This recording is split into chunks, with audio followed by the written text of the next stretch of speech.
Welcome to this week's edition of Talk Business and Politics. I'm Roby Brock. On this week's agenda, Governor Asa Hutchinson successful in funding his Arkansas Works health insurance plan, but controversy surrounds a decision to replace Little Rock School Superintendent Baker Kurrus. What's next on the governor's agenda? Is the line item veto that the governor used legal? He says it is. Others say it isn't. We'll explore with KATV's Janelle Lilly and Talk Business and Politics legal analyst Dustin McDaniel. Plus, earnings reports roll out. Great news for Arkansas banks.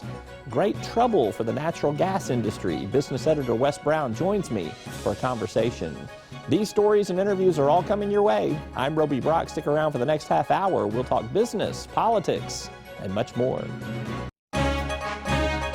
This is Talk Business and Politics with Roby Brock. Well, about 1 month ago, I said that Governor Asa Hutchinson's first-term legacy would be defined by his success or failure on his signature health care reform legislation, Arkansas Works. Completing the difficult and complicated line-item veto strategy to secure funding for Arkansas Works, the governor may be on his way to a legacy of legislative success. I am now joined by Governor Asa Hutchinson. Thank you for being here with us. I put a little pressure on you. You came through in the clutch. You did put pressure on me, and thank you for that kudo. And, you know, legislative success is important whenever you lay out the agenda. We put a lot of political capital on the line. I campaigned for this very publicly. I was across the state. I defended legislators who supported that. So I did have a lot on the line, but Arkansas had a lot on the line. And I was just thrilled with the General Assembly being able to come together. And, you know, even though I get the credit or blame sometimes, it was really an incredible bipartisan effort, both sides contributing to the outcome, and it was successful. You had that high bar of that 75% threshold to get passed in the House and in the Senate. Do you think that that threshold's too high? Does it need to be changed? I do.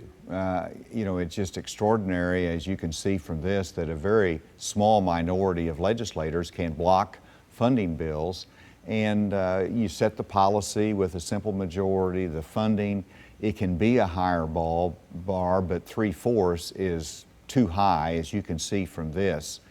And also, I think there's a very legitimate question as to what the Constitution actually requires. I didn't want to test it on this. Maybe some other funding bill this There could be some other test that would be appropriate down the road. Let's talk about what gives you confidence that this line item veto strategy that you have embraced and circuitously routed your way through. Give me your courtroom defense of why you think it's legal. Well, because the legislature has the authority to pass the appropriation bill, and I have the authority under the Constitution of Arkansas to exercise line item veto authority. And so the Constitution sets out these checks and balances. We simply followed them very carefully.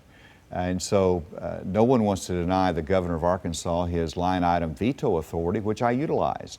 The legislature exercised their prerogative. They've met the requirement of a 3/4 vote. And so we simply utilize the tools that the Constitution of Arkansas gives to us. Now, you know, as further though, when it comes to review of this in the courts, if that happens, Representative Clark Tucker had an improvement in the language that really makes it even tighter that we're not going to have a challenge or that we would be successful in any challenge down the road. And so feel very comfortable with where we are. Governors for decades have used a line item veto authority, very similar to what I've done, and it's consistent with history, it's consistent with the Constitution. You're not done with health care yet. You still have this managed care, diamond care, some other care debate to go on here. Where do you want to see that discussion go now that you've got Arkansas Works behind you? Well, it's been a very good debate, and the good thing is that everyone in the legislature, whatever plan they speak about, is focused on savings within traditional Medicaid. And so we've accomplished a lot already. We've already have agreement for $250 million in savings, but we can do more internally, and we want to talk to all sides to see if we can come to an agreement on what further savings we can achieve together. So I think the debate will go on. Obviously, I'd like to reach a consensus on that. We'll see how it develops, but I assure you, within DHS and the administration, we're going to continue to focus on savings. Senator Jim Hendren said it may need to wait till the 2017 regular session of the legislature to deal with that policy issue, much less the funding, the potential savings you're talking about. Is that your perception of how long it will take, or do you see a special session between now and then on that? No, I would expect that this is going to have to take some simmering, and we're going to have to work together, you know, and possible a consensus could arrive at very quickly, and we could have some tweaks in legislation for the next session. But I wouldn't envision another session just to deal with a complicated issue like this. That should be a general session next year. You have talked about, now that you've got the Arkansas Works funding in place, you're ready to talk about a potential special session on highway funding. Before I ask you some specifics on that, anything else besides highway funding you think needs to be in that special session, or you think it will exclusively focus on that? No, there's always 2 or 3 items that are technical fixes, ones that have broad consensus, and so those I didn't add to our first special session. Those will be considered in the next special session, which will follow the budget session that we're in now. And for example, Senator Rapert has a concern about levies, but it's not just his district, it's a statewide issue that needs to be reformulated. There's a consensus around being able to rebuild our levy districts if they've been deconstituted. So simple fixes like that could be added. There are some folks, you've argued for $20 million from the Rainy Day Fund, $20 million from, and I'm rounding off here, from the budget surplus, moving some general revenues around to get Arkansas to that $50 million mark so we can qualify for, I believe it's $200 million in federal highway dollars. Are you open to some other ideas on that? I know legislators are floating some other ideas around there, have probably talked to you about, you know, everything from shifting some other taxes to indexing the fuel tax. Are there things that you're open to on that? I am. We've already incorporated some different ideas. Representative Joe Jett was very instrumental in providing an idea that I included in my original package. There's other ideas that are floating around there, but I do not believe that the Arkansas voter, but also taxpayer, wants to have an increase in their fuel tax.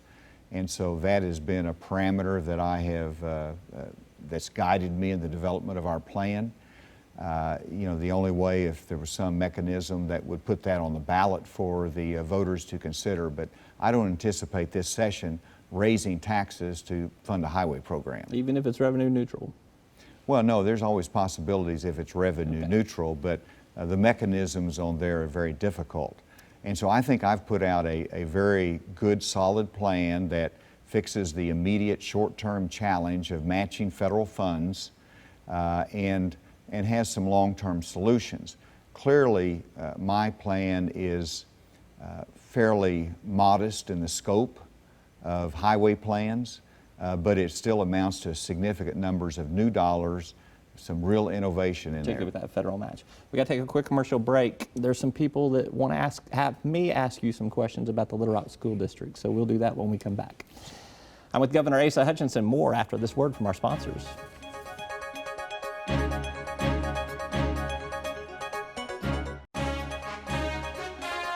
And welcome back. I'm with Governor Asa Hutchinson. Governor, we were talking before the break here. Let's assume that you get many of the things that you want. You seem to be on this path. You got your Arkansas Works funding. Let's say we find some sort of managed care savings, whatever shape that is, of $1 billion or more. Let's say we get the highway funding done, which is a distinct possibility. I would say next on your agenda is income tax relief. How much do you think, if you know the math that you're going into this equation with, if you're successful, what do you think you go for in 2017? I can't answer that.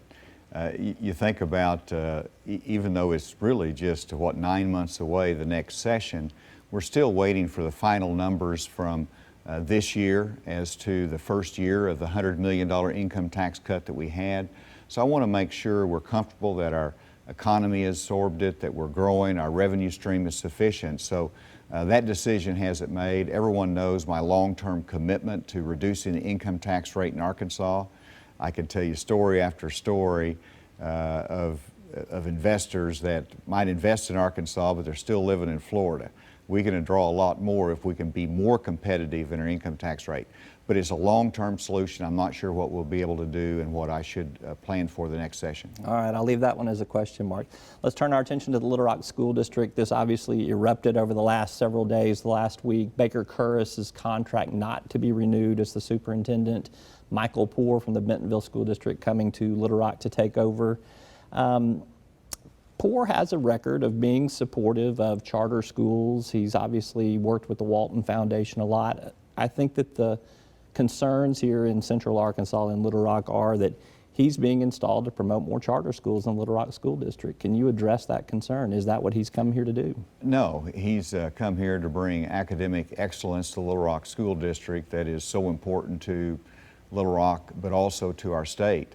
And if you look at his history, he's been in urban schools with a high percentage, very similar to Little Rock in terms of free and reduced lunches, high minority populations. He's had academic success in low achievement districts, turning them around academically. That's what he brings, and that's the reason for that opportunity. And Baker done an extraordinary job as a business leader, brought business acumen and a great demeanor to the Little Rock School District. We certainly want to keep him engaged.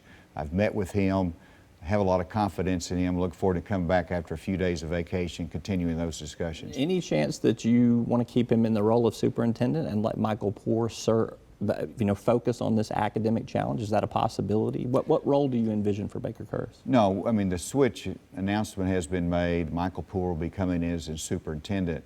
We recognize all the strengths that Baker brings.